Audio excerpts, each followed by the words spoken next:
the Morning Brew with Friends. We got a packed house on a cold, snowy Tuesday. We got Bobby Cisneros from the city of Albuquerque here. My buddy Curly Talapayawa is here, and we're going to learn how to do some stunts. They were supposed to have some sound effects. Come on, chorus. We got Kelly Villicano from the Kalakapi Polynesian Dance School and Shauna Frost, Executive Director of Meals on Wheels today, all in the Morning Brew with Friends.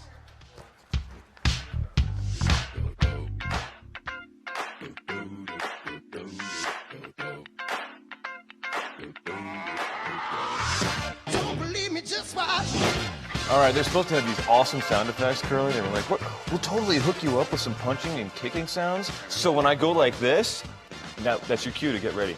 So when I go like this, I can go, oh, it's beautiful, beautiful."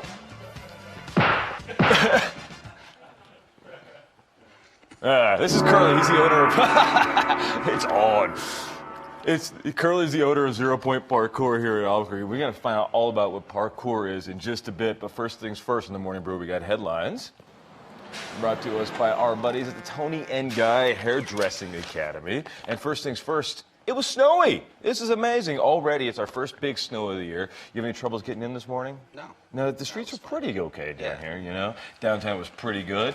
The snow's supposed to last the next couple of days. There are a bunch of snow-related closures, mainly in the East Mountains, but you can find them all at aps.edu this morning and figure out if your school is open or closed. And then today's kind of a big day in Albuquerque with the mayor. He is having the State of the City address. You going? You didn't get the invite? No, I didn't get the memo. It's always an awesome day when the mayor gives to the city address, just because you get to hear him say, "The state of the city is good." And I'm assuming he'll say that this year, Curly.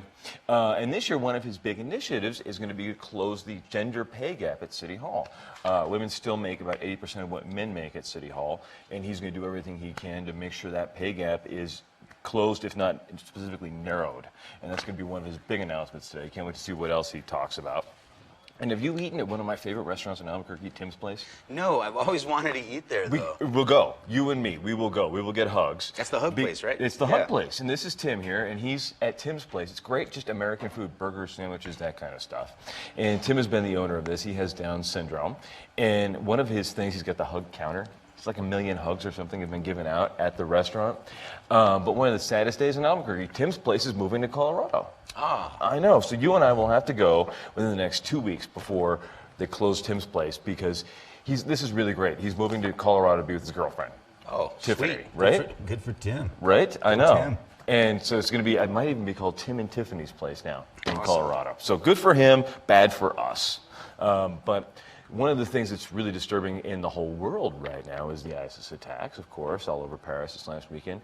And the president, did you see the morning news conference yesterday? I did. And he was having to defend his actions. And it's been really interesting. Here he is talking to Vladimir Putin, and they are coming to new agreements on what to do in Syria. And a lot of it is basically coordinated airstrikes. And Putin, announced finally yesterday, the one thing that everybody in, I guess, the U.S. kind of took for granted that we knew was that the Russian airliner that went down over Egypt a couple months ago was actually bombed. It was actually a bomb. They're finally admitting it in Russia now. And it's one of those things that act of terrorism now is bringing Russia and France together in a weird and interesting and sad way. And this, have you seen the new word of the year, Curly?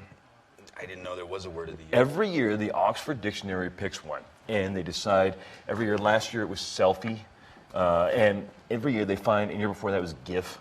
He's telling me it's not Fleek. It's actually even better than Fleek. It is this.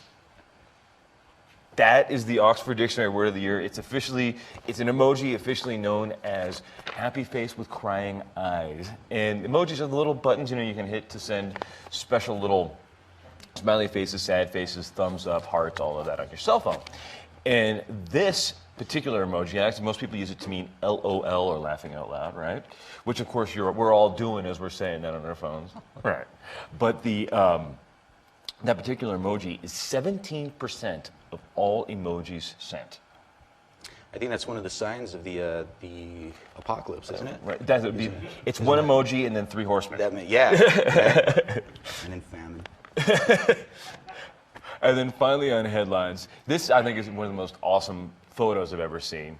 This is Willie Mays getting the Presidential Freedom Award. Willie Mays, I couldn't believe this. I started reading all about his career last night.